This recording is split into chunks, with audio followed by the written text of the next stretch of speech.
আজকে তোমাদের সাথে দারুণ একটা চিকেনের রেসিপি শেয়ার করব। কড়াইয়ের মধ্যে মোটামুটি 2 কাপের মতো জল নিয়েছি, তার মধ্যে 2টো পেঁয়াজ, অল্প আদার টুকরো, একটা গোটা টমেটো, বেশ কয়েক কোয়া রসুন, আর দেবে বোটা শুদ্ধ শুকনো লঙ্কা। আর টমেটোটা না মাঝখান থেকে এরকমভাবে অল্প অল্প চিড়ে দেবে।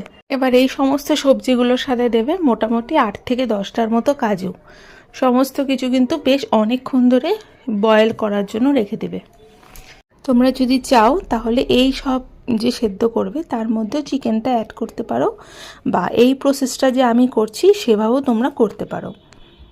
সমস্ত কিছু খুব ভালো মতন সেদ্ধ হওয়ার জন্য পুরোপুরি ঠান্ডা করে মিক্সিতে পেস্ট করে নেবে মিহি করে।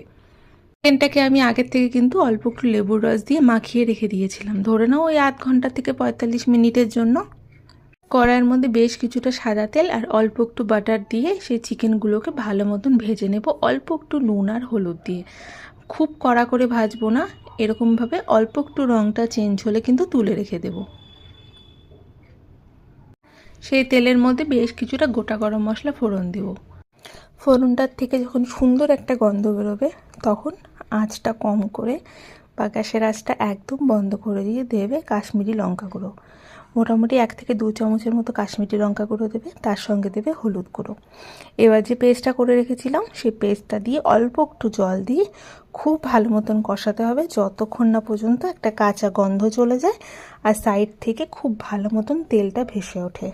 কোনো রান্নারই শুরুতে যদি তোমরা তেলের মধ্যে কাশ্মীরি লঙ্কা গুঁড়ো আর হলুদ গুঁড়ো অল্প একটু দিয়ে তারপরে মশলাগুলো দাও, তাহলে কিন্তু সেই রান্নার রঙটা দারুণ সুন্দর হয় আর স্বাদটাও অনেকটা বদলে যায়। সমস্ত মশলার থেকে যখন ঠিক এইভাবে তেলটা ছেড়ে দেবে তখন মোটামুটি 2 থেকে 3 চামচের মতো দই ভালো মতন ফেটিয়ে সেই মশলার মধ্যে দিয়ে আবারও বেশ খানিকক্ষণ কম আঁচ করে কষিয়ে নেবে। একটা কথা তোমাদের বলে দিই, যখন তোমরা দই ব্যবহার করবে এরকম গরম সেই মশলার মধ্যে, তখন কিন্তু গ্যাসটা বন্ধ করে দেবে, না হলে গ্যাসটা একদম কম করে দেবে। আর সেটা যদি না করো তাহলে কিন্তু পুরো দইটা সেই মশলাটার মধ্যে পড়লে পরে ছানা কেটে যাবে। সমস্ত কিছু বেশ ভালো মতন কষিয়ে যে চিকেনটা রেখেছিলাম ভেজে, সেই চিকেনটা দিয়ে আবারও ঢাকা দিয়ে অনেকক্ষণ ধরে কম আঁচ করে কিন্তু কষাতে হবে। সমস্ত রান্নায় কিন্তু তাই, যত ধৈর্য ধরে ধীরে ধীরে কষিয়ে কষিয়ে রান্না করবে ততটাই কিন্তু এই স্বাদ রং দুটোই বদলে যায়। খুব ভালো মতন দেখো কষানো হয়ে যাওয়ার পর সাইড থেকে তেলটা বেশ খানিকক্ষণ ছেড়ে দিয়েছে আর মশলাটাও বেশ গামাখা গামাখা হয়ে গেছে। সমস্ত মশলা থেকে কাঁচা গন্ধও চলে গেছে আর চিকেনের মধ্যে মশলাটাও যতটুকুনি ঢুকে গেছে। এই পরিমাণে আমি অল্প একটু গরম জল ব্যবহার করেছি, যেহেতু আমি একদম গামাখা